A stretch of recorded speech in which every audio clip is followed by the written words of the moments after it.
Solar Pros, welcome to another episode of The Pursuit. I'm your host, Josh Holland. Today's special guest is my man, Brock Painter. Thanks for coming on, bro. Yeah, excited to be here.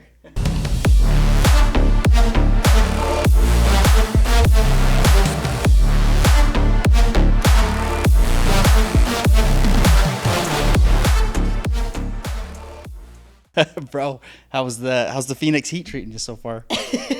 Hey, I'm here for it, man. I've never been afraid of some heat, but Dude, Arizona's hot. it's hot. Dude, super excited to have you here. It's something we've talked about for a while since we connected I had you run a leadership retreat for us a couple months back, and dude, you blew out of the park, and then our families go back. So I'm pumped to have you on, man. Like, I think the stuff that you're up to is so applicable to guys that are out in the field, selling, the background you come from. So I'm going to give guys a little rundown on you, and you kind of fill in on the blanks. Did door-to-door for 5 years. 5 years. Pest control. Yep. The pest days, dude, knocking 400 doors a day, 9 to 10 p.m. Where'd you sell? I sold in Ohio, South Carolina, Texas, Michigan, Kentucky. Let's go. Yeah. What was your favorite spot? I didn't say this one, but Florida was probably the favorite. Okay. Michigan. Detroit, man. Detroit? Yeah. A poor man can live a rich man's dream there really easy, and Really? it was just a great summer. Yeah, I liked that year. Dude, that's awesome. And then, while you're out in door-to-door, you start kind of developing this idea of the company now that you run. It's called Neurom Mastery. Maybe tell us a little bit about how that came to be. Yeah, I mean, NeuroMastery, how it came to be, it didn't necessarily come from the door-to-door. Part of it did, and there was grievances in the door-to-door. Yeah. Where, I was always that kid who would sit in the room and our managers would come in and say, work harder, do more, you can do it. And it was always just that type of conversation, and it would always bothered me because I was like, dude, I'm knocking more doors than anyone in this room, and for some reason they're getting more money than I am. Yeah. I was like, hard work is not the issue here, and I don't know what's going on. And so, that led me down a path of discovering different parts of myself, and we can talk about that as we go. Yeah. But yeah, door-to-door definitely helped build some resilience there, because NeuroMastery, what I do is I help men build mind and body performance. Yeah. And help them become more resilient so they can take on challenges and create a life they're proud of. Dude, yeah. I mean, I got plugged into you, just kind of seeing what you're doing through social media, and then obviously we've known each other for a while, but had you come out and run a retreat for my guys. When was that in March or? Yeah, beginning of March this year, and a personal excellence retreat, and blew it out of the water, man. Went up to this cabin up in, where were we at? Huntsville, Utah, and just the physically, mentally, spiritually, emotionally, just a 3-day grind. It was so sweet, man. Like, we had a ton of fun. Guys bonded. It was incredible, and it really inspired, I guess, more of this conversation. I was just so blown away with how well you know your stuff, because you're younger. I think that you're ahead of your time in a lot of ways. You definitely feel older when I talk to you about all this stuff. Like, you're an expert in the field, and dude, it's so cool to see like kind of what you're up to. But man, tell us more. I mean, dive a little deeper into NeuroMastery for us. Like, what you kind of talked about a place for men to push past boundaries and barriers and all those things, and like these mental blocks. Maybe dive into it, man. Yeah, so basically what I work through is the 4 pillars of a healthy person, right? That's what we did on the retreat. I did a 3-day all-intensive of the 4 pillars. Yeah. Your physical, emotional, spiritual, and your mental. Yeah. And we make sure to go through each one of those and to figure out and understand them, and then learn how to create something you're proud of, because so many of us are held back and we live in I like to call quiet desperation. hoping someone or something comes and save us. And we get in the mentality where, if this one thing could work out, then everything will be okay. If I can just make this much money, then I'll be fine. And what happens is those cut our legs out from under us to where we're helpless and we get stuck, and we're just hoping that something changes when the thing that needs to change is you. Yeah. And that was the answer the entire time. And we just don't ever like to see it that way. And so what I help men do through the program is to really be their own hero and be able to figure themselves out to where they can understand just how capable they are. Like, they can take on challenges, they can do hard things, and it doesn't have to be hard necessarily. They're just more capable than they ever thought they were if you just understand how the mind and the body can work for you rather than against you. Yeah, and I think what the main difference of like what you do versus, being in the door-to-door space, so many of us are exposed to this self-help content, and it's great. Like, it's why I continue to do the job. It's like this constant progression, but your take on it, like even like just those 4 pillars, which has been, people have talked about that forever, but your take on it's so different, and it ties into the mind and body from more of like a scientific standpoint, like a in the name Neurom Mastery, like that's where that plays in. Like, maybe dive into what makes your take on those 4 pillars and the things that you try and develop on a little bit different than just the your typical self-help stuff. Yeah, well, a big belief that I have is progress is systematic. It's not just a hope and a wing and a prayer. Like, a lot of times when people set goals, they say shoot for the stars. So people will set these big goals, but then it's just a hope. And what they try to do is work a little bit harder, right? I'm going to set this goal, I'm going to work a little bit harder, and then I'll get there. But what you realize really quickly, especially for high performers that do show up, you realize really quickly that hard work is a finite resource. You don't have unlimited amounts of it because it's directly attached to time. Yeah. And so that doesn't work. And so what do? Or there's that guy that's like myself, where I wasn't necessarily the highest performer on the team, where I was sitting there getting told to work more, and I was working more, but I wasn't getting the result. So I was sitting there banging my head on a wall. And so when I look at how to create progress in your life, it becomes a lot more systematic, and that's what I've tried to understand with the mind and the body, because I realized in me, I was like, what I'm doing isn't working. And so the answers that this self-help world is giving me must not be it. There's got to be something more. There's things that these guys are doing that I'm not.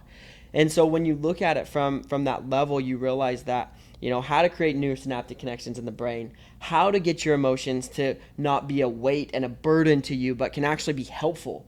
Like anger, pain, anxiety, depression, like those things can be a propeller for your life rather than just a burden. And it's not a matter of getting rid of them. It's a matter of understanding them. And once you understand them, you realize just how powerful you can be. And I think, once I understood those principles, progress became, not just something hoped for, but built. Yeah. I think back to the retreat, and we got there. I think the first night we did laser tag out, like broke up into teams, and it was, such a fun experience, like running around in this field, like all these bunkers and stuff laid out. And then, the next morning it was up and at 'em. We did a couple mile run with like push-ups and air squats along the way. Came back, ice bath, sauna, and then right into like classroom type work on understanding, the nuts and bolts of like what we're talking about. Not just like the concepts, like what you hear, but like you said, like the actual neural connections and like how to reform pathways in the brain around the concept of self-help. Like, we start diving into that, and then it's like hours of that, and then all of a sudden we're like, all right, go get your shoes and stuff back on, and we got a questival where it's like you're breaking up into teams. You have 3 hours to score as many points as you want. These are the obstacles. It's like go rucksack 3 miles, go do this, go serve somebody in the community, go buy someone dinner, all these things, and then we're off for hours. Come back, eat dinner, and then it's like vulnerability circle. It's like what did you call it? So shoot, we call it the hot seat. The hot seat, yeah, that's right. The hot seat, which is just an easy way to put that, is every guy who's just holding in their emotions just gets put in that chair and just starts crying. Basically, you start talking about like your, the 3 obstacles in your way that are preventing you from hitting your goals, and guys just get super vulnerable. Go to bed. It's super late. Next morning, up and at it. Another workout, sound bath, breath work, more classroom training, and it's like, dude, that was 2.5 days of just straight grind, and it was eye-opening. So it was so cool to see guys put everything together. But man, like what was your take on our group at that event? I loved. So one of the big things that I often see with the different groups I work with is like there's one big separator above everything else, and the separator is just a willingness. Yeah. Whenever somebody comes into my program, there's a question I ask them, because obviously everybody wants to heal, right? But are you willing to give up what's making you sick? That's powerful. And so with your guys, one thing that I noticed is they were very willing to dive headfirst into whatever we were doing. And I think that's why you saw the results that you did, was because they embraced it, right? Like you had the Questival, and one of the guys was swimming in a lake for 40 minutes. And that wasn't one of the challenges. It was swim a half mile. He did not have to go to the lake. I just disclosed that. But he did it, right? Like each one of the things that, like the hot seat guys, just from the first guy to the last guy stuck in it. And that's kind of a longer night. And usually when it's like, I'm going to talk about my emotions, I'm not touching that with a 10-foot pole. Yeah. Right? Yeah. But they just dove in head first, and I thought that brought a lot of fruits for you and your team, and it really did help them bond. Yeah. No, it did for sure. I think the willingness part is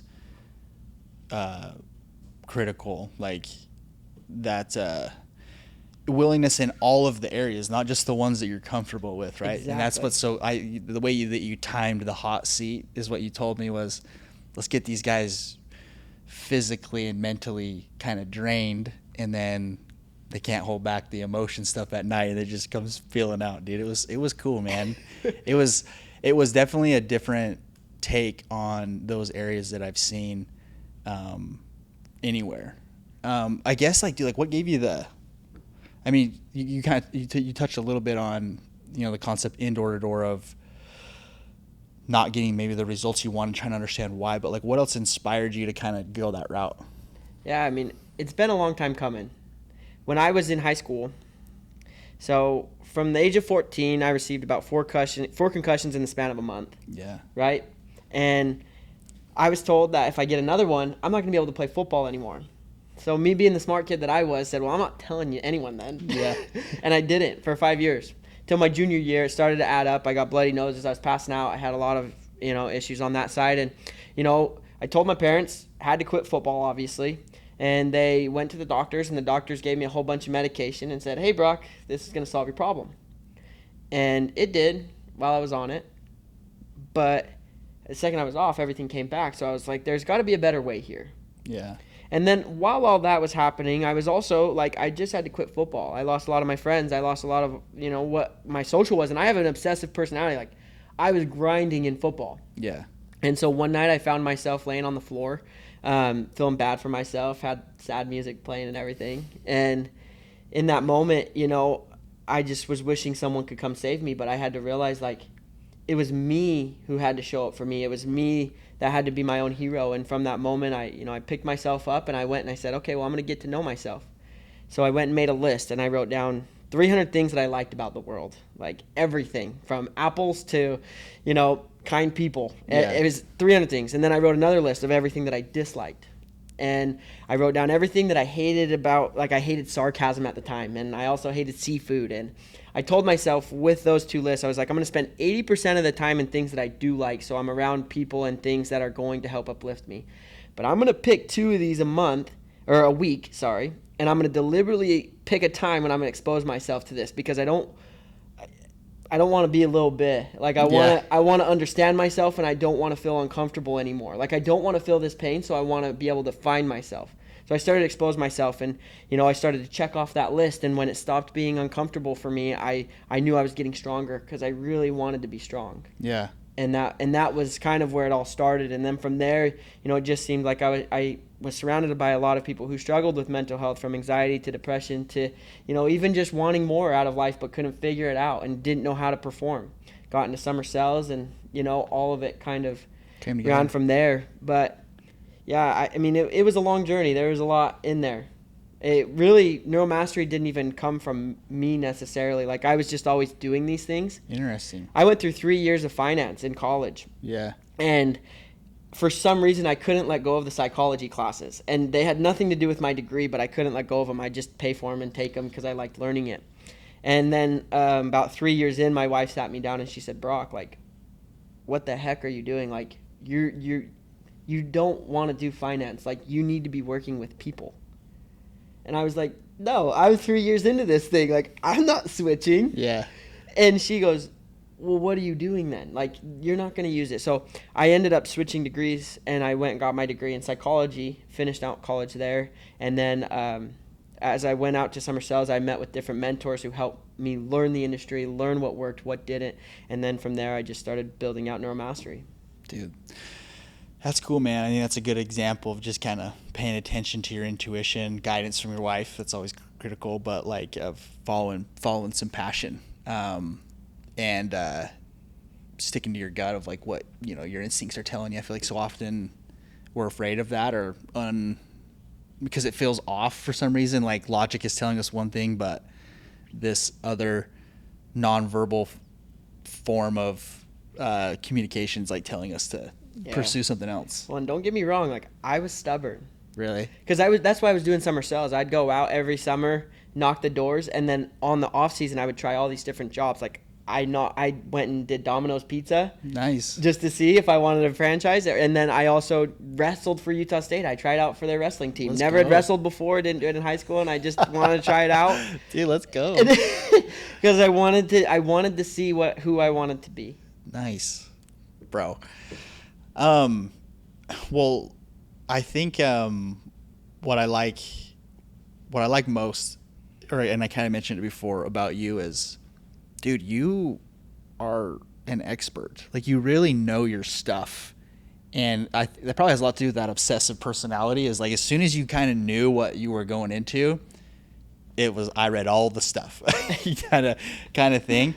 So I'd like to dive into that, because your take on burnout or like lifestyle design, all of those things, it's unique to the space.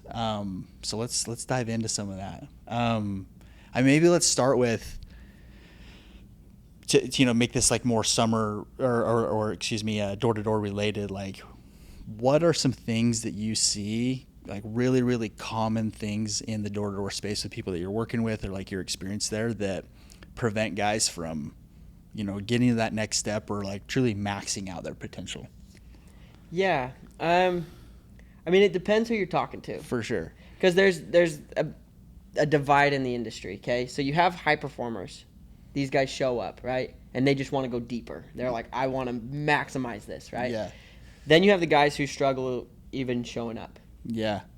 Okay, so there is a certain baseline to this, what I'm going to talk about on one way or the other, because you got to be able to show up for this to work. Yeah.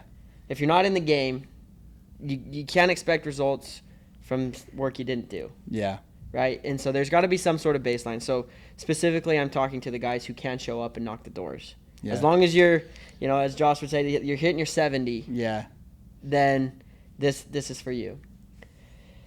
The biggest thing that I watch happen to high performers especially is they get too caught in a rut. Like, they'll pick something and they'll say, okay, this worked this one time on this one door, and now I believe it's going to work on every door. And they'll get so caught up on it, and they'll still knock the doors and they'll get numbers, but they'll marry themselves to certain ideas of how it needs to be, instead of like allowing themselves to be moldable.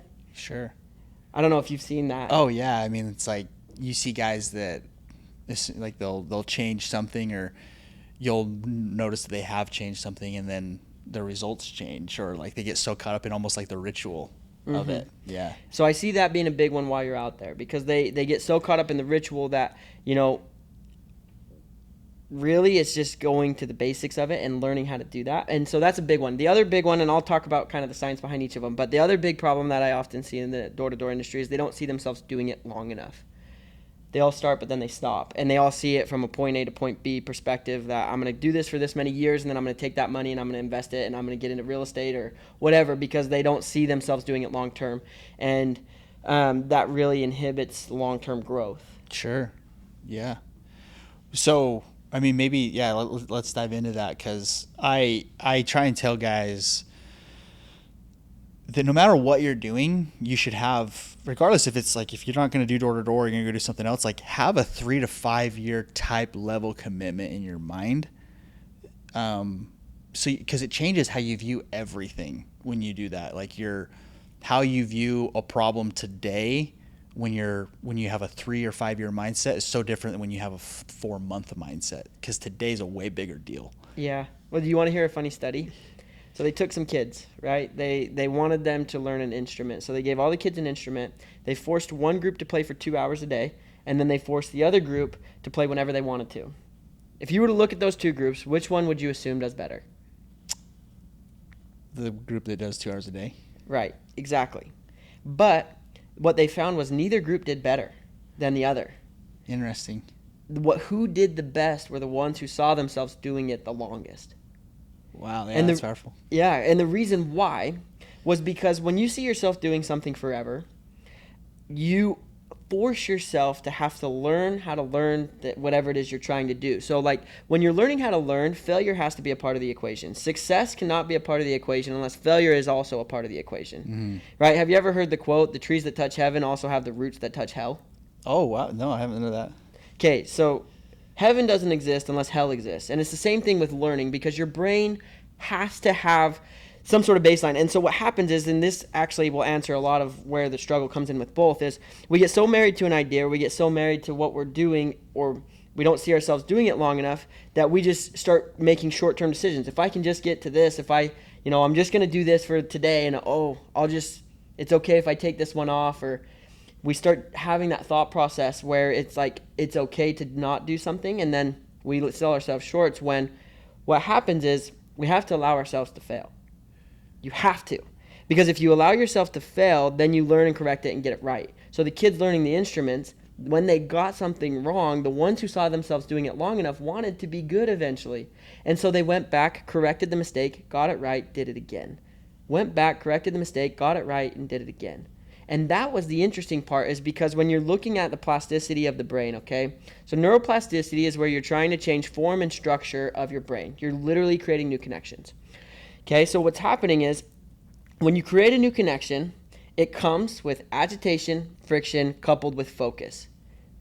You need to have those. Agitation, friction, coupled with focus. In other words, discomfort, right? Agitation, friction, discomfort. Focus. Oh, yeah, but discomfort just encompasses all that. Like it has to come through a little bit of discomfort to create the new connection. Okay? Then what happens is, as you start to create the new connection, it has to get wrapped with something called myelin. Okay? It's like as if you took an electrical cord and you put electrical tape around it. It helps things fire faster. Mm-hmm. Then what happens is, what makes it fire even faster is it gets this little string around it called oligodendrocytes. That wraps it tighter and tighter and tighter. And the tighter that pathway gets, the quicker your brain can use it without having to exert as much energy. So it's going to use it easier and easier and easier and easier. And so then it becomes, what's best for you is also what's your first instinct. But that doesn't come without failure. So when you're looking at door to door, right, what happens is we'll sit here and we'll say, okay, we start making these short-term decisions out of fear just because we're trying to pull a deal out, right? I'm going to do this one thing just to pull a deal out. I remember my first year of selling, our minimums were $0.99. I would go there all the time because I was like, I just need the deal. When in all reality, there was guys selling, 700 contract values at the same time. And I just felt like I needed to make those short-term decisions to get through. And I never slowed down enough to actually learn how to get the pitch right that would learn me how to be a 700 account per deal rep. Yeah. Does that make sense? Yeah. So kind of bring it back to, we're talking about this long-term, like our longer-term view, and then you brought in that study, like a guy that's looking at either a summer or just like their first experience in the job. They're like, hey, let's, everyone says it's great, like let's get a taste of it. And then you just kind of get smacked in the face of like what this is really going to be. Subconsciously you're making decisions that are short-term minded because you don't have the vision of, or the commitment, or the foresight of a 3 to 5 year something. So it alters, even like consciously or subconsciously, like what it is that your actions. Is that kind of like a Yeah, good? I love that summary because it's exactly right. You see yourself doing it for long term. You're like, I'm in this for 5 years. Yeah. I got to learn this thing. Yeah. Or like what happened today is not that big of a deal. Yeah. You know what I mean? Like I got 5 years to pull this thing together, or, like it's going to come. Exactly. Interesting. So, and then the science of that though, like let's talk about design there. 'Cause what's your take on that? Like, because it seems like a lot of times they're not putting the intention to even have that. Like you might tell someone, hey, you got to have a 3 to 5 year commitment. It's like, okay, cool. Yeah. I'll do this for 5 years. It's like, it's not that easy. It's like to have a true path or vision and get clarity there. It's like, well, what does it look like this month, next month, the month after that, year 1, year 2, year 3, year 4, like what are we, all that stuff. Like maybe dive into like what your perspective on that design. Yeah. Well, step 1 of design when I work with anybody is you got to understand the trade-offs. Because obviously everything sounds great, right? Like, oh yeah, I can make all this money. It's going to be amazing. And comes at a cost. Yeah, everything does. And that's one thing that I believe in. If we dive into emotions, it's the same thing. There's no good, there's no bad, there's no right, there's no wrong. Like there really isn't a right answer to any of it. It's just understanding, are you willing to go down this path and do what it takes? Because if you really want to be great at anything, choice is an illusion. It takes what it takes. And so that's the first question you got to ask yourself when you're looking at this path and you're really seeing it 5 years. It's like, okay, am I willing to do what it takes to learn this skill? Because that's all anything is. It's just a skill to be learned. It's not a personality type. It's not that some people are God blessed more than others. Yeah. It's a skill that people are either learning or not. And it systematically can be learned. Like I just talked about what's going on inside your brain. That's not just for the Josh Hollands of the world or your leader or your manager. It's for every single person who's out there knocking doors. That your brain works the same as everyone else's, and it systematically can be changed, and it systematically can be grown. Yeah. So the skill set can be given to you if you're willing to do what it takes to grow it. Does that make sense? So that's the first question you got to ask yourself, okay? Yeah. The second question is then you start to create a plan, right? Because your brain can only perform to the degree of clarity that you give it. Woo! I love that one. That's a good one, man. That's a good one. And it's true. If you have an unclear path, it's really difficult for your brain to know what belongs to you or not, because your brain is always filtering out information. Yeah. Whether or not it belongs or it doesn't. And it's not based on what's best for you. It's based on what's familiar, what you've continuously done. So if you're expecting different results, what's familiar isn't going to work anymore. What got you here isn't going to get you there. Yeah. So you have to be different. You have to think different. You have to change a lot of the way that you do things, which is not, in the beginning, not going to feel comfortable, not going to feel like you. And so you want to design that out so then your brain understands, okay, this works, this doesn't. Does that make sense? Like, for example, you probably remember this activity we did at the retreat. I had all you guys stand up, and at first I just said, twist as far as you can. Yeah. Right? And you guys all twisted. And then I said, try to remember how far you could get. Then I had you close your eyes, and we did a meditation. And then after the meditation, I had you do a twist again. It was like way more. Yeah. On average, with the study, you're able to twist 70% further just because your brain knew what you expected of it. And so really what you're doing with that clarity is you're starting to incorporate all the 5 senses, this, your sight, your feel, your, hearing, all of it. And so that's an important aspect to it. Okay? See, like that stuff right there, like that's like, to me, like that's what's different, is like, that's a good example of, because you hear about design and like, let's plan and those things inside just general self-help, like, Stephen Covey's seven habits of highly effective people. It's like, okay, cool. But you're talking about like bringing in sensories, you know, like touch, smell, sight, you know, taste, like all these, you know, actually using that part of the brain in part of your plan and in part of your design. Yeah, well, just touching on that further is because most of us like to see life from a three-dimensional standpoint. We're going from point A to point B as quickly as we can. But what happens is, if you're seeing life from point A to point B, you're going to get lost in that process. Okay, and life isn't point A to point B. You're excluding a lot of your emotional world, like it's unlogical, unemotional, and all that. So what you do is you change it to now a four-dimensional viewpoint. Okay, which four-dimensional now sees life as more circular, not linear. Okay, and that puts you in the driver's seat of being able to control your past, present, and future all at the same time. And so what you're doing as you're incorporating those senses is you're literally starting to become the person who lives in that reality. Because a lot of us think of it in have, do, be terms. Once I have it, then I'll do it, then I'll be it. You gotta be it. I flip it on its head. You gotta be it first, then you'll have it, then you'll do it. Right? Because if you already are the person, inevitably you'd have the outcome. But you're not the person, and so you have to change. Yeah. Right? Like, you got to become the person first. So you design the person that lives in that reality. How does it feel? What are your thoughts? What do you taste? What do you see? What are your sensory? And so you get really, really detailed on that design of what that looks like, what that feels like, what that experience is for you. And you train your body, because here's another thing that's important to understand is you will not have a reaction that you have not trained. You will not have a reaction that you have not trained.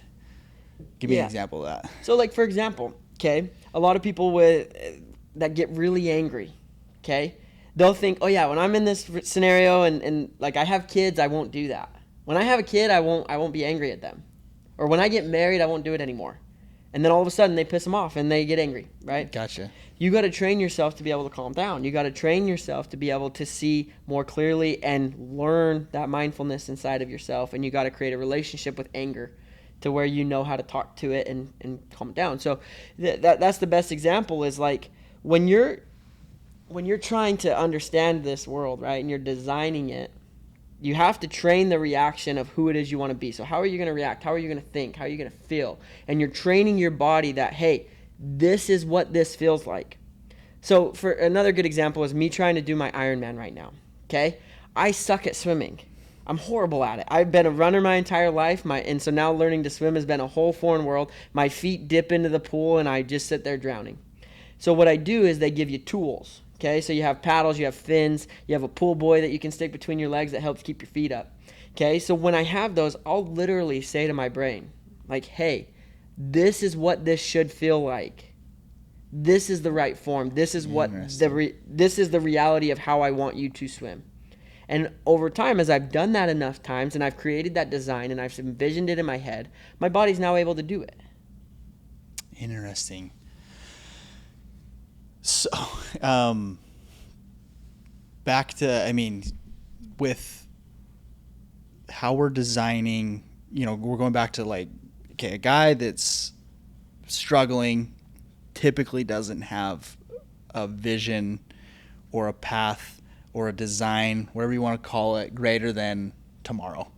Even, maybe not even then, dude. It might just be right then. Maybe they never even thought it. So we're talking about, okay, knowing what you want, being willing to pay the price, step one, identifying what that is, and then step two is we're getting the detail of design, the actual design of what is it, what's that, how do they react, what do they do in this situation, how does that feel, like all of those things, because that's what that's doing is, from your standpoint, is starting to form those connections. Yes. And then step 3, make a plan all the way down to the day. Like, you want to set certain milestones. So with step 3, the important thing there is you're going to forward think, backwards plan. Okay? Yeah. Most people try to backwards think, forwards plan. Yeah. No. Forward think, backwards plan, because you cannot connect the dots looking forward. You can only connect them looking backwards. Yeah. Remember, you're four-dimensional, so you're in that reality. Yeah. You already are that person, right? Yeah. You've designed it. You have now started to create those traits in yourself. So now you've backwards planned. Okay, so what does that person do? What are the milestones I need to hit to be that person? Okay, so let's say there's a rep out there who's not working. He's hitting 45 doors a day. Mm-hmm. If he wants to hit 70, then he's like, okay, come hell or high water, I will hit 70 doors tomorrow. I don't care if I'm out here till midnight, right? You kind of have to have that resolve. Yeah. It's like, okay, I will do this all day because you design it all the way back down to the day. That's what you've done. 70 doors a day will get you this many sales. Yeah. That's basically the idea is like you got to take the attributes and habits, but it's not just doors. It's also like what characteristics. So let's say you're afraid, right? Like let's say you're kind of nervous going out to the door, so you started to avoid it. It's been a miserable experience. Every time you go out, you just get kicked in the face and you hate anxiety, it. yeah. Yeah, you get anxiety about it, and so every day is just a grind. So the trait that you would want to bring in is courage. Many people would be like, oh, I want confidence. But confidence is comfortable, courage is not. And so you have to differentiate the two. Ooh, that's good. And confidence is comfortable, courage is not. yes, and so confidence is earned. Confidence is earned through courage. You have to stack enough evidence and show up every day to where you can feel confident in what you're doing. You're not just going to have that. That's earned. So courage is uncomfortable. So let's say, okay, if the version of me that hits 70 doors a day is courageous and shows up every day, well, then what do I need? I need courage, okay? Well, what does courage take? Courage might be uncomfortable, but I do it anyways. Mm-hmm. Because I know that's the skill that I want to develop. So you start to bring in traits like that. Yeah. And you say, okay, I'm gonna build courage today. I'm gonna build strength, right? When I made that list, I wanted to be strong. I wanted to build a stronger version of Brock, so I knew that these things were weaknesses inside of me because I was avoiding them and I didn't like those parts of me. I saw them as weak. Yeah. So I wanted them to become strong, so I exposed myself to them enough to where I could. And here's another thing that's important is like a lot of times in that courage, you're like, you want to get rid of the discomfort. It's like getting in an ice bath and expecting to change the water to be hot. Yeah. Like you want to make the cold water hot. You're not going to make the cold water hot. It's like, no, the water's going to be cold, but I'm strong enough to handle it. And so I'm going to continue to go into that water. And what happens is you never change like how much the water hurts. It still stings and it still is cold. Yeah. But the thing is your body calms down and it stops fighting you all the time. To where you have that buck every single day and it's like, you don't want to do this, just get off the doors, you need to go sit down, you need to, right? It's just like, it stops the fight. It's still uncomfortable, the anxiety's still there, but you know that you're strong enough to handle it so you don't have to sit there and argue with yourself the whole day. You drop the fight. Sheesh, dude. Yeah, that's, well, what's so powerful about that is giving people the tool to solve their own problem, because so often we want to fix it, but we have no idea what to do other than kind of regurgitate other things that it's like, oh, you just do it, or like, you know, but it's not as simple as that. It's the design, it's the plan, it's the thought, it's the energy, it's the visualization, so when you're in that moment, the identity has begun to change. And you're focusing on the identity that will allow you to get the outcome. And in that moment, it's like, no, I'm courageous. So this isn't how I act, or this isn't what I do. I'm going to keep knocking. I'm going to keep going because I'm not the person that does that. And then the behavior changes. Yeah, you say that, you know, this is not what I do anymore. It's not who I am. Because part of that resolve is there's usually a moment. And I think every man, especially women, some probably have to go through this too, but mostly men, is there's this moment where you have to have that heart-to-heart conversation that you realize, like, nobody's going to come save you. No one's going to give you the answers here. You got to save yourself, and you start to become that man who needs to show up for yourself. And it's just a moment where you say, look, like, I don't want to be this person anymore. And I like, for me, it was anger that I used. Like, anger was a very powerful emotion for me because I said, look, I don't like the results that I'm getting. I don't like this character that I've chosen to play in this game. And so I will never be him again. I'm going to be this person because he's someone who does what he says he's going to do. He's someone who shows up. He's someone who gets the result and does well with it in the process, right? Like, that's who I want to be. So I don't want to be him anymore. And so when those thoughts came up that took me down that path, I said, no, I don't want to be you anymore. I want to be him.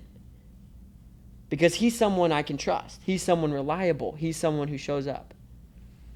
But you don't get that strength to make that decision without knowing who he is.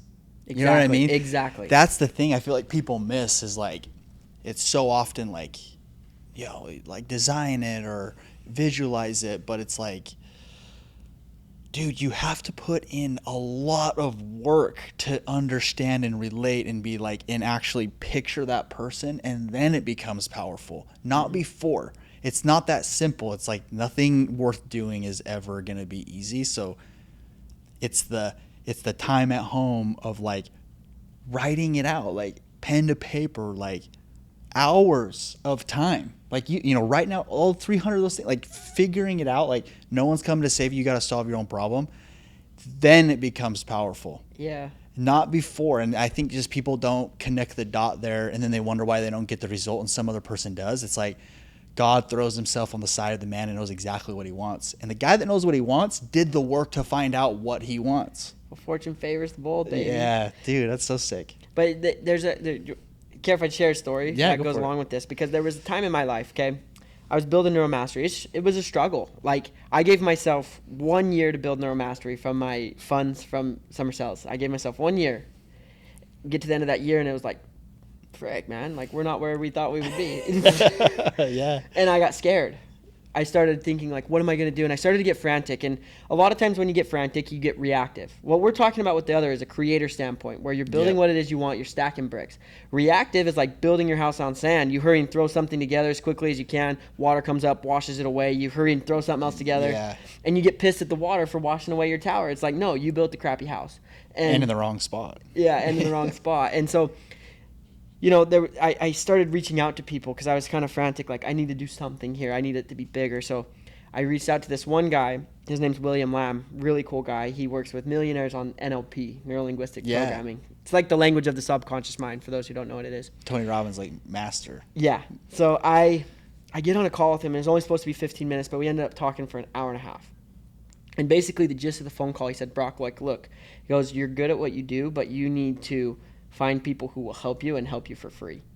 And he goes, you need to design the person that you want to come into your life. And he goes, and I want you to design them in great detail, how they will help you, what that will look like, and how exactly what that reality is. And I was like, okay, never done anything like that.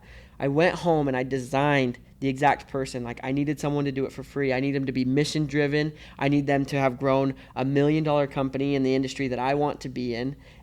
That's a tall order to fill because everybody charges a high order in my industry. And I designed the person.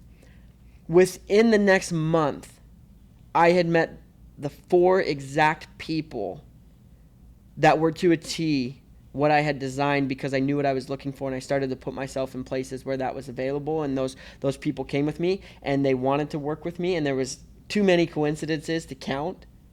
And everything fell into place exactly the way that I designed it because I had set the filters in my head to know what belonged to me and what didn't. And luckily enough, that's all became a reality.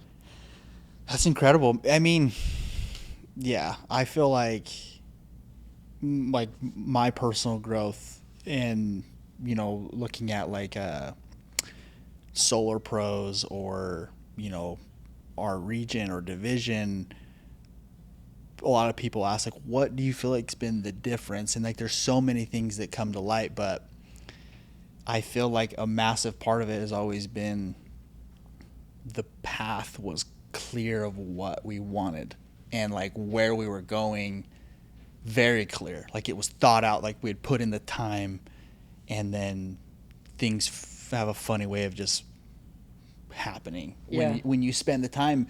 But like, everyone has access to the information. People are going to hear this, and maybe one person, I don't even know, dude, will actually act on it, or they'll wait like me 5 years, 6 years of like hearing the same information before they're like, you know what, I'm going to do it. And then all of a sudden it's like light bulbs going off, and like so much can change so fast. It's like, and we talked about that earlier, like, why is that? Like, why do people, everyone has the same information, but people choose to hear it so differently, and it's so impactful for some people. It might be what everyone needs, for sure, what we're talking about, everyone needs to do that. Like, no question. Like, that's like, I feel like it's a secret code to like living an intentional life. It takes the design, Yeah. but few people do it. Why is that? Well, I think it comes back to the willingness. Yeah. You know, it's like the body desperately craves safety and familiarity. When you understand that what you're doing is not working, like that's a hard conversation to have with yourself. Mm. Because you know that the path is it's uncomfortable. Like if you were to tell someone about that retreat, most people would say, "Why would you pay for that?" Yeah. That's what a lot of guys said. They're like, "Why didn't you guys go?" Remember, we were joking. We're like, "We're not golfing." Yeah. We're not golfing here, dude. They say, "Why would you pay for that?" Yeah. And it's because it's not sexy. Yeah. It's not that cool, and it's not silver bullet, and it's not shortcut. It just is what it is. Mm-hmm. It just takes what it takes. Yeah. And so there's a certain knowledge of that. Like, I think, you know, when you have that conversation, it's like when you're in a fight with your wife. It's like, no, admitting you're wrong sucks, because it's like, I don't know what I'm talking about. Sure. What I'm doing, what I've spent all this time working on doesn't work. Mm-hmm. Right? Or even someone with that is struggling there. Like, a lot of times when you work with someone who has had trauma, right? They come home, and the thing that saved them when they were traumatized, like when the person hurt them, was yelling, screaming, being mad, hitting, right? Whatever it is. And now if they take that into a marriage where they're safe, which often happens, the very thing that kept them safe is the very thing you have to shoot dead. Interesting. Like, that's the path, is like, what got you here isn't going to get you there. And so you have to shoot that dead and say, "Hey, look, you don't work anymore." Yeah. And you have to be willing to have that conversation and then pivot. So you feel like that's the main, like a main reason why people will all hear the same information, but it can be crazy impactful for one person, but not the other. Yeah, and there's also another side where you don't have your filter set. Like, You don't know what you're looking for. you don't know what you're looking for. And so you're just kind of going by the wayside, getting blown wherever the wind takes you. And that's that building a house full of sand. You're just trying to put something together, and you're so busy trying to build this house on sand every single day that you're just basically running on a treadmill. Aimless. Powerful. Yeah. I think I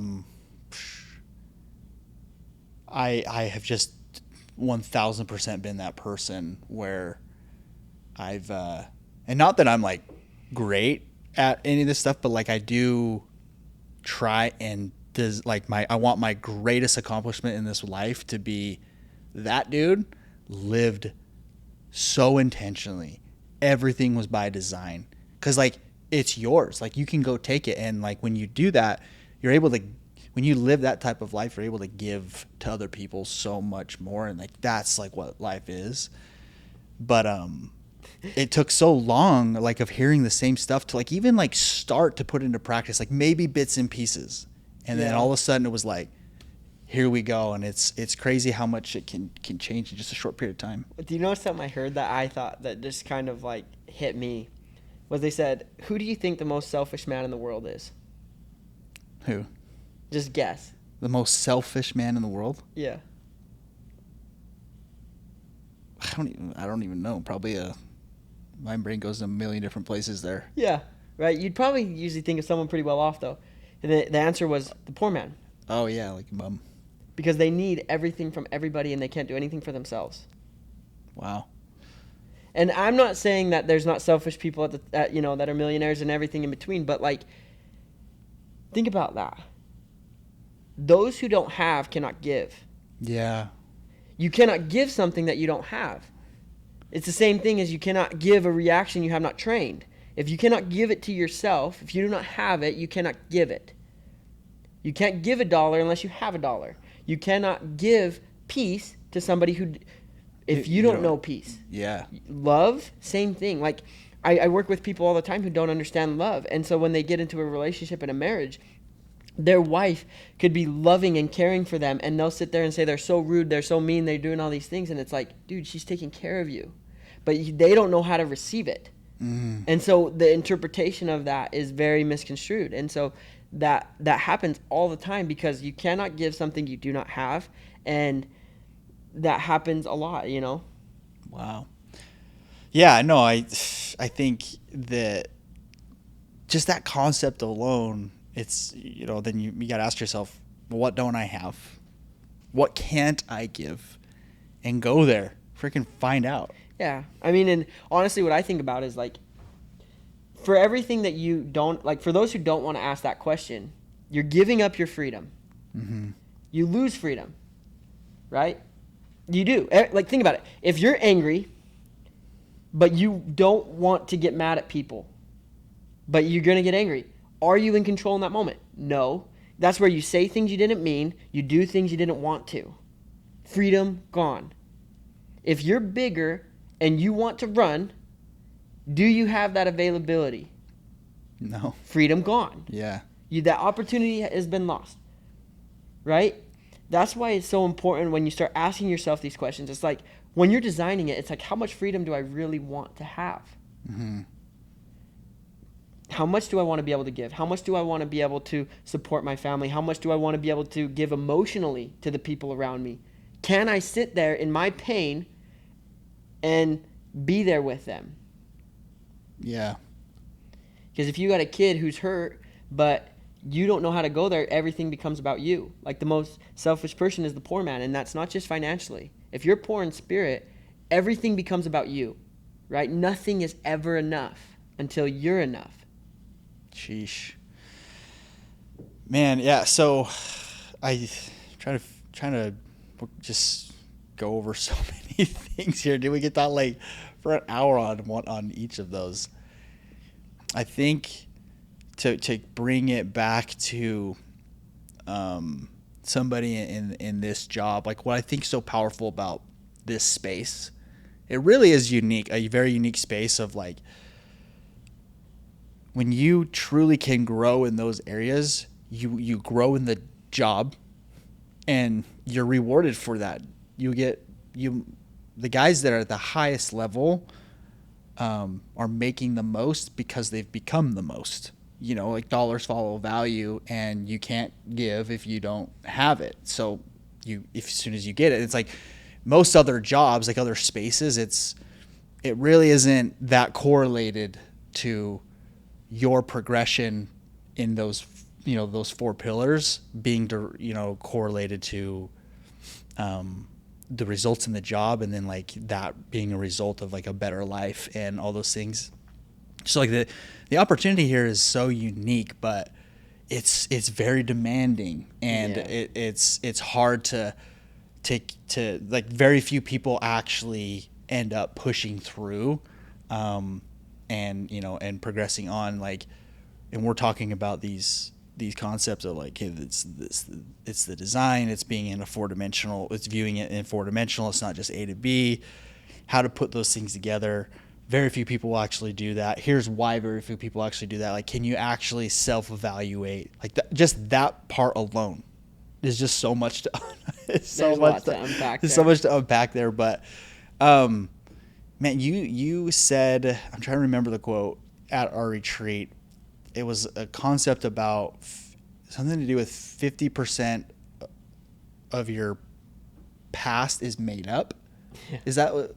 To kind of talk to me about that. Isn't that wild? Yeah, did I say that right? It's Yeah. 50% of your past, like, or how do you say it? Yeah, it's the same. 50% of your past is imaginary. Like, isn't that wild? Why is that? Because as your perception changes, so does your past. And so as you learn and as you grow, right? Or if you deteriorate, same thing. Like if you're starting to go down a path of self-sabotage, same thing. Every time you look back at your past, you're going to notice things, and that gets layered over time. And every time you add another layer, that past gets changed just a little bit different, because obviously you're growing, you're learning, you're seeing things different. Four-dimensional. Yeah. You can change your past just like you can design your future. And that's all one big circle. And so your past is constantly changing. So you're saying, like, because of like how your perception is now, how you're viewing a past event, even what you can remember, because we really don't remember very well, that'll change.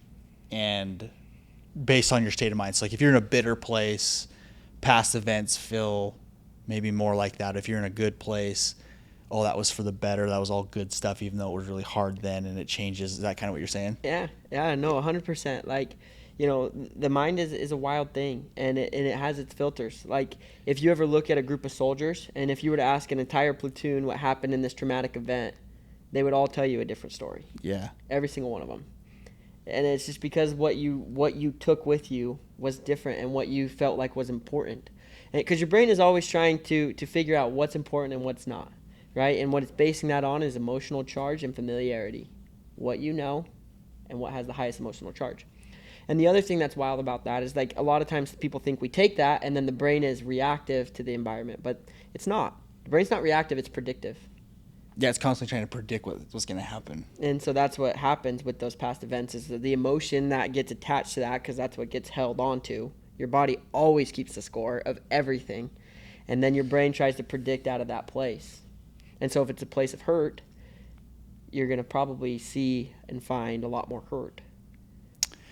So to like solve, because trauma events, all of these things that everyone has, you're saying, is like the remedy to that kind of the same concept we just talked about as far as breaking down the design? Or no? So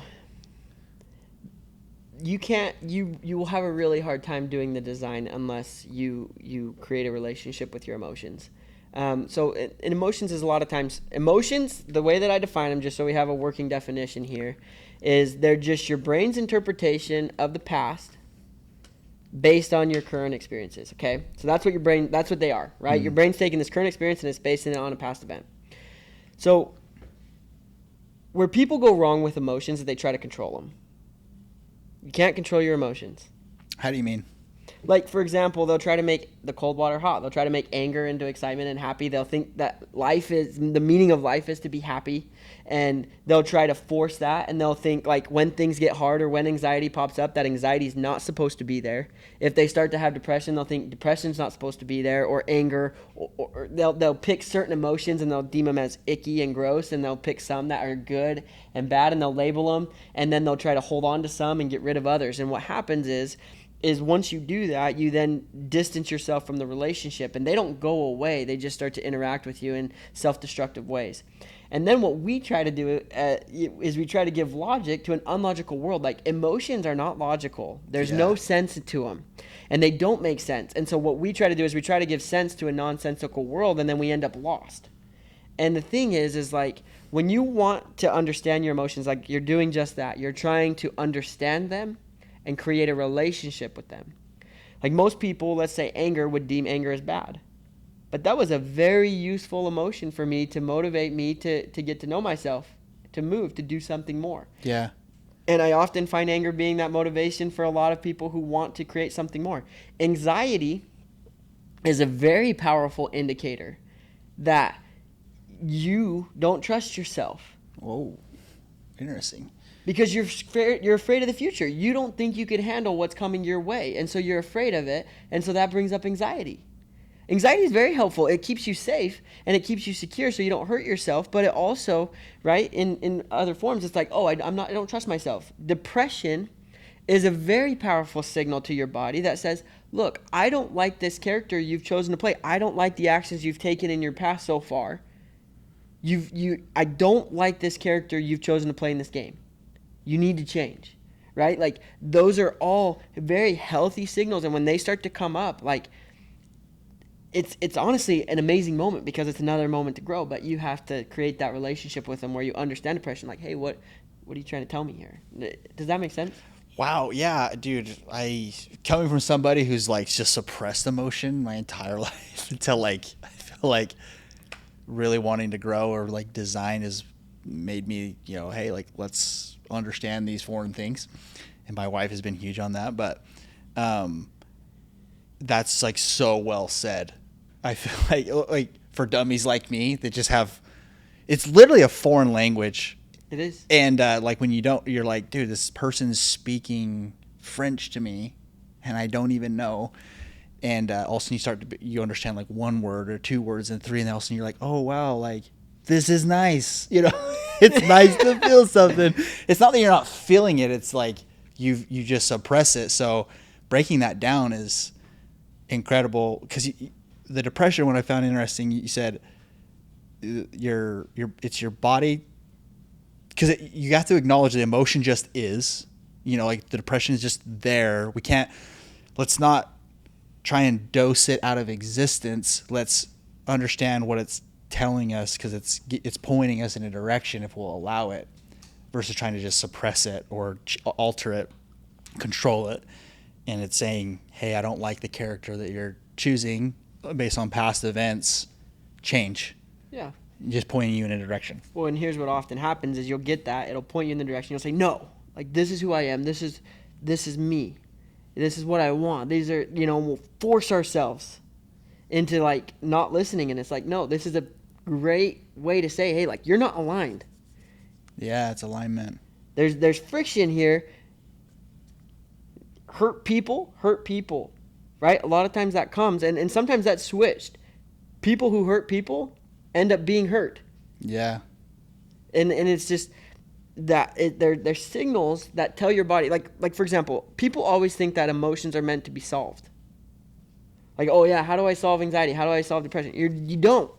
Stop trying to solve it. It's not a math equation. You're supposed to listen. You're supposed to understand. You're supposed to get as close to it as you possibly can and create a friendship with it. Because, John Mayer said it best. Fear is your friend misunderstood. And all of the emotions are that way. Because what happens is, this is where they become self-destructive.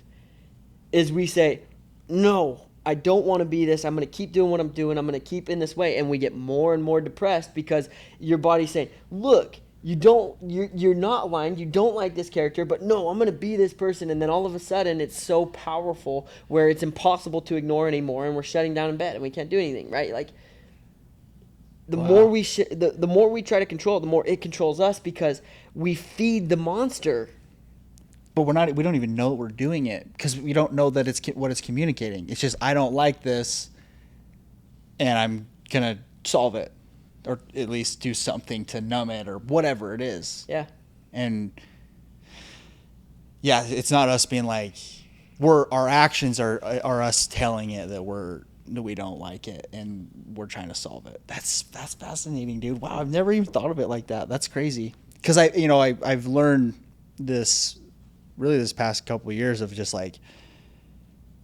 experience them. But I've never tried to be like, what's it telling? I guess I have, like, really truly understand, like, what's it actually trying to tell me about what's going on. Because I think about, like, when I get anxiety, dude, I used to just not know. I used to just grind through it. Like, didn't know. I just would feel so uneasy. And now, like, I have, like, a word. I'm like, I say, I feel strung out. That's what I tell my wife. I'm feeling strung out. And to me, that's like, I've had a high state of anxiety for a little too long. And I know for me, I need stillness. If I'm feeling that way, I'm agitated, I got to be on my phone. Like, I'm checking leaderboard 24/7. I'm noticing every little detail. My body's telling me, you need stillness. And I'll be like, I need 10 minutes. I'm going to go do my little meditation app, or like go be present with my daughter. And I'm 33, bro. Yeah. And it's taken me 32 years to figure that out. Yeah, well, and just so you know, I'm generalizing a lot, because there's different kinds of anxiety. Like, there's that one where you're like, you have things coming up and you shut down, like going out on the doors, right? You're anxious. That's something like where your body's trying to tell you, hey, look, like, I don't trust that I can handle this. But then there is anxiety of overstimulation. Okay. Right, and that is like, okay, I need to take a step back. And I do need stillness and I need calmness. So sometimes it's having that awareness of like you're saying, I just need to understand what it's trying to tell me, because, like, for example, on mine, like, a lot of mine is outreach, and on my phone a lot too, like where I'm working with people or I'm on a computer. That much stimulation with that many screens makes me anxious. Yeah. And so if I go out and say, no, I need to go face this, that's not going to help. It's going to keep stimulating, right? So sometimes it's just knowing I need to remove myself. But yeah, like, it's the exact idea of just learning how your body talks to you, because it is talking. Yeah. And see your emotions. Like, what we do is we often like to think of them as like the meat and the potatoes of a dinner. Like, It's the dinner, right? They're the thing to solve. No, emotions are not. It's the smell. It's the signal that something's wrong or something your body's trying to tell you. It's the smell of the food. Wow. Jeez Louise, dude. How did we even get talking about emotions? I forgot where we were going with that. Do you remember? I was just answering. Yeah, I know. Shoot, I had a place I wanted to take that, but like this is just it's just good because I don't even know if it's worth trying to backtrack there. Let's just keep going on the because to me, like when I think about this concept of understanding your emotions, it's the same concept of like the design and everything we're talking about. It just takes active work. Like you have to have an aim. Like you have to say, here's something that I'm trying to understand. And like, it's just self-awareness and clarity. Like the word, like you're not clear on what it is that's happening. Mm-hmm. So you just keep reacting and you keep reacting. And, you know, a quote that's just been on my mind a ton has been, you know, a lot of people think they lack motivation. What they really lack is clarity. And clarity to me is everything that we're talking about. It's like just truly understanding this stuff. Yeah. You got something? Well, do you want me to take that one step deeper? Dude, let's go. Take it deeper. It's just belief. Okay. Belief is what drives behavior.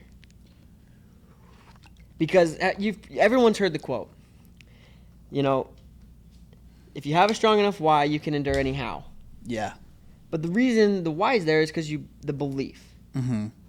The belief is what brings all of this together. The design, the emotions, all of it. Is you believe that there's some part of this that's who you are, that's how you interact with your environment, and that will create this outcome. Right. The belief is the glue that holds all of it together. Because it creates this opportunity that says, okay, this is all going to be worth it. Right. This is something bigger than myself. Mm-hmm. Right? Like you often hear people like, this is for my family, or this is, you know, for those who are religious, this is for God, you know, like it's not just me here. And that belief then drives everything else. Mm-hmm. And that's the important part because, you know, we touched on this in the car, and this, we might get a little nerdy here for a sec, okay? Let's go. So we've all heard of neurochemicals, right? You got your serotonin, you got your dopamine, and those are basically so just so you know, neurochemicals, they're basically the chemical messengers inside your body that tell your body what to do and how to do it. Everything from your digestion to how your brain functions and how you feel your emotions, okay? But there's one level deeper than that, which is called the peptide, okay? Hey, peptides. Disclaimer, not peptides that you artificially made peptides. This is not a supplement. This is me being an idiot, me like, oh yeah, peptides, I know what those are. Like, I'm getting Instagram ads for peptides. No, peptides are great, but this is the peptide for your neurochemicals, and it's, you know, this is what brings the non-physical into the physical. Because there is a non-physical world that's happening. Like your cells are constantly communicating. Like think about it. How does your heart cell know that it needs to be a heart cell when it was a stem cell at one point? It didn't know what to be. They've been able to take these stem cells and they put it around other cells that then tell it what to do and how to do its job. Wow. Yeah. That's what's driving this world. Like when you're doing a cell, we talked about this at the retreat, but like most of a cell is your body language and your tone. Very little of it is your words. Sure. The reason for that is peptides. They communicate for us. They're what take the non-physical world and make it physical, and they've been able to prove this. This is how we've started to learn about emotions and how they interact with our body and how they make physical changes and how they grow new cells. Like oftentimes when you're looking at depression, you know how a lot of times they blame serotonin, right? But you go one step lower than that. What's happening is your amygdala is growing cells, and it's taking all the energy from your hippocampus, which is your learning and memory, and it's cellular growth. It's not a neurochemical problem, it's a cellular problem. Wow. They're not growing. And so when we're talking about belief, like that's why it's so important, is because it takes the non-physical world and it brings it into your reality. That's why we do the spiritual work, is because there's got to be something greater than us out there that we're working towards. And it really, like, that's what brings everything together, and how our brain communicates, how our body learns to communicate, how we know what to do and what to accept, what to not. Those filters that we keep talking about in the design, like, yes, it's partly creating the design, but also it's the belief that that design will happen. Oof. Yeah. Yeah, because I mean, you could spend all the time in the world on creating like who you want to be in 15 years, or like what kind of impact you want to have. But if you have no self concept, no evidence, it's gonna be tough to baby step into that. You know, is that kind of what you're saying? Mm-hmm. Interesting. So, help me understand with how those play in, how that plays into emotion, like these peptides, like because it's the non-physical world becoming physical, but emotion is technically it's physical because it's at a cellular level, right? Well, it becomes physical. It starts off non-physical. It's a Like, think about it. You can't track a feeling. yeah, you can't. Like when they're looking at your brain and they're figuring out whether you like have anxiety and stuff like that, they're just looking at what parts are more stimulated than others. What's reacting? What's reacting? They can't see the emotion, right? It's that translation of that feeling into the physical of how it knows what to stimulate. Like, it's that relationship. Does that make sense? Like, yeah, whoa. It's the connection between the soul and the body. Yikes. That's intense. I may have opened a can of worms there. That's intense. I've never thought of it like that. So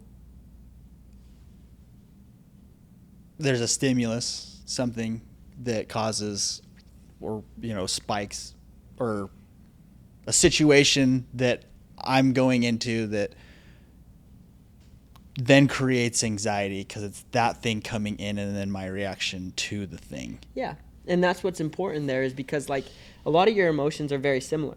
Like, for example, nervousness and excitement in your body are almost the exact same physically. Yeah. Sometimes I can't tell them apart. But what they do is very different. Nervousness causes shutdown and removal, avoidance. Excitement causes you to want more.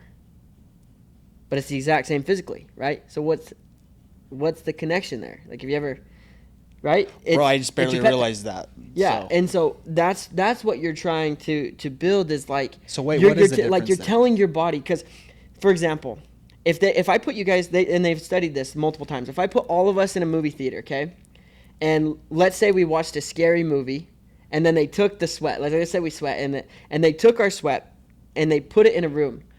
The smell of our sweat could actually cause physical responses to people, or your body language can cause us to react differently. Like, our body is perceiving things before our brain can even monitor and track it. Jeez. So the perception is what's coming first. That's why first impressions basically last the longest when we meet somebody, because it's the perception of how we feel around that person or how they approached us that made us feel safe. Yeah. And our body is always checking on that. And so that's why when we set the design, when we start to create and we start to understand our emotions, when all these things come into play, right, what's going to be important is we understand, and we've already pre-made a lot of those decisions, that we've trained our peptides. Like, hey, this is okay. This is what we want. This is not what we want. You can filter that out. We don't need it. We want this. We don't want that. And then you set this, and then you can basically create the world that you want to live in. Because you build your perceptions. Perception is more important than reality itself. It always is. Yeah, I mean, what is your reality? It is your reality. And so what you're doing is you're basically just setting the tone for what you want to perceive in this world. And you train that. And you say, this is what it is, this is what I don't. And you start to build that. And then that's where you start to really be able to have a life that you're proud of, because you're like, holy frick, like, I'm bigger, but I'm on the path. Like, this is great. I can see it. I've hit these. I'm doing the thing. Mm-hmm. Like, hey, I bageled. Like, you get that kid who comes home. He's like, I bageled all day today, but man, this is great. I'm learning. Like, I got from this story. We've all seen that kid. Like, there's a reason for that. It's because he's trained himself to that's where he lives. Sheesh, dude. So back to kind of the nervousness and the excitement. 'Cause I was just stuck on this. The nervousness and excitement being so similar. What changes it? Because I think back to before a game, or I don't know, like doing a training or whatever. I can't tell the difference. I'm like, am I nervous? But I'm like freaking pumped to do it. I can't wait to do it, and I do it, and I'm like, I want to do it again. But that really rang true for me. Like, what is the difference? Yeah. So the difference is safety. how capable you feel at handling whatever's going to come your way. Interesting. And so that comes from, like we talked about, stacking evidence. So like past experience of like, oh yeah, like I know I can trust him. It's your body. Your body's always monitoring whether or not it can trust you or not. And if it doesn't, it's going to take over. If it can, then it'll continue to move forward. So if it understands like, hey, I can trust this guy, he's going to be okay, then it's going to be excited. It's like, yeah, this is great. I'm going to be just fine. So if I don't trust myself, like it's before the doors, like we have anxiety. I mean, that's very common. First door is always the hardest door. It's the car door. What are we doing there to help facilitate that, to gain trust in ourselves? Because like that's what it is. We're like, oh, I could go do all this work. I'm gonna bagel, and then everyone knows. Like as soon as you get out there, knock at least 1 or 2 doors. All of a sudden, it's like, and you're fine. You're like, all right, I'll do it. See, you built the confidence. You did the 1 or 2 doors, and you were fine. The part is like going back to the 4-dimensional world. You don't have to necessarily knock the door to knock the door. You can create that. Your imagination is 80% as effective as reality itself. So you can start to vision that. See yourself knocking the door. How do you speak? How do you talk? And you can start to get reps. So that way when you show up, it's like, this is what I do. Like, this is who I am. This is how this works. And then when you do get a sell, hey, brain, that's what I want you to do every time. That was really good. And you kind of reward it, because whatever gets rewarded gets repeated. And you tell yourself what works. And when things are not right, too, like you got to have that honest conversation. Like, hey, look, you messed up. That wasn't good. I didn't like, right? And you kind of set the standards. Like you're setting the parameters for what you want. Yeah. And part of that is also, just the hardest door is the car door. And that's very true. But you can train that. You tell you see yourself opening the car door, and then you open the car door, and then if you get bageled, like there was this one time I signed up for this CrossFit competition, and like I'm not that great at CrossFit, but I was gonna do it. And at the time I had signed up with my brother Jens, his wife Audrey, and my wife Kelsey. All 3 of them bailed, and so it was just me. And I was like, okay, I didn't even want to do this in the first place, but I told myself I'm gonna do it, so I'm gonna do it. And there was one lift where I had to snatch. I know this may not be a lot of weight to some of you, but it is for me. I had to snatch 155 10 times. Mm-hmm. And I couldn't do it. I couldn't get it over my head one time. Oh, wow.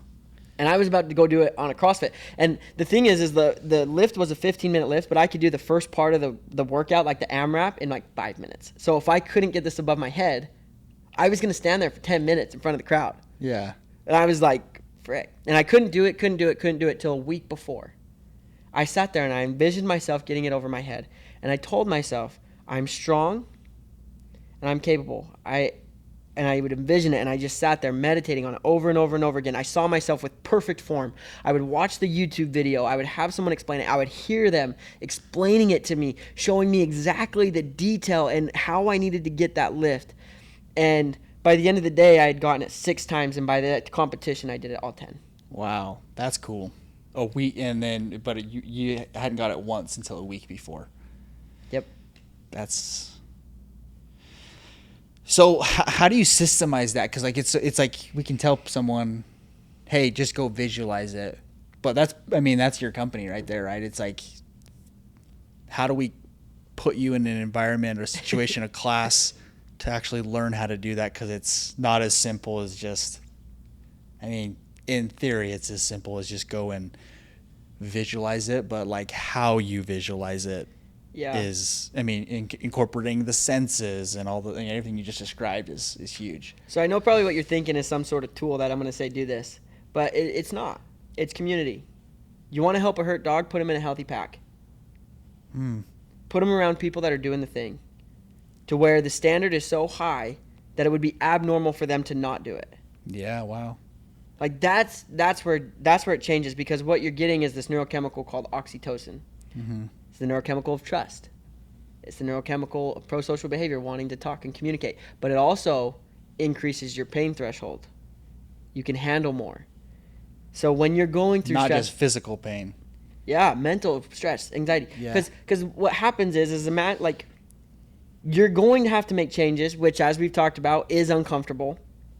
You're going to have to, which oxytocin helps you handle that, so you can do it better. So if you feel like you have a strong base and a community around you that if you fail, it's still okay, and they're going to love you and they're going to be there for you, and they're doing the same thing, you're all in this together, all of a sudden it makes it so much easier to be able to go to take on whatever you need to outside the house. That's the difference.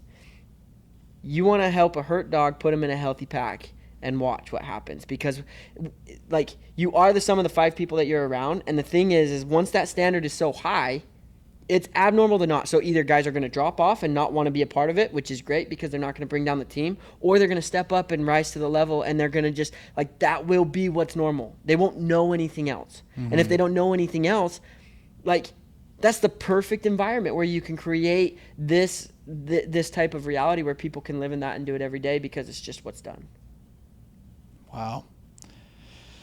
I mean, yeah, it makes, again, like your stuff is, it's stuff that you hear and is being told, but a different view of like incorporating this stuff, like, you know, even down to like a cellular level of why being on a high performing team, you could be you could be mediocre and you join a high performing team and all of a sudden you become high performing. Yeah. It's like down to that level. It's crazy. It's not by chance. Like I would almost guarantee you that relentless guys don't work that much harder than the last team at Solar Pros. Sure. Like I bet you they're not working that many more hours. Why do they perform better? What is that difference? Well,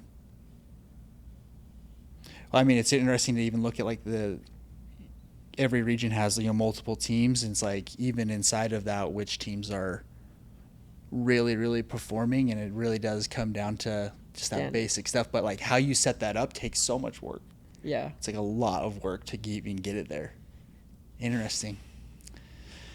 Dude, anything that you feel like advice you would give to a rep, a performer, a guy, you know, just in life in general that, you know, you wish you would have known sooner type thing? Like anything come to mind with that question of like a concept or a principle that you wish you would have had sooner? Yeah. Have you ever heard Happy by NF? Okay, well, he says a quote in it that I think this is the best advice. He says in the song, he goes, "I'm the first to admit that I'm a lonely soul, but the last to admit I need a hand to hold." If you're out there struggling, don't be afraid to ask for help and understand that you're not getting it right and be able to have that conversation with yourself. If you're not at the numbers that you're hitting, if you're not getting the results that you're wanting, you're not following the path. And that's okay. It's okay to not have it all right and put together and be perfect, because there's something to learn. Go learn it. Find someone doing what you want and learn from them. And relentlessly do that. Like, don't just sit there and feel bad for yourself, feeling like there's nothing you can do. There's always something you can do. People relate more than you think. You're not alone in this. The 3 most common lies that our brain likes to tell us is that we're all alone, nobody cares, and there's nothing you can do about it. I promise you there's something you can do about it. There's somebody that has the answer that can help you. But you have to be the one to reach out. You can't just sit there and wait and hope that somebody notices that you're struggling. Don't be that guy. Don't be the one who just sits there and says, "I'm a lonely soul." Go ask for the hand to hold, because somebody's there and they will help you. Dude, money. Yeah. I mean, I think like anytime I've had progression, it's when I've actually made the decision to seek it out and then go find the people. Go find them. Powerful stuff, dude.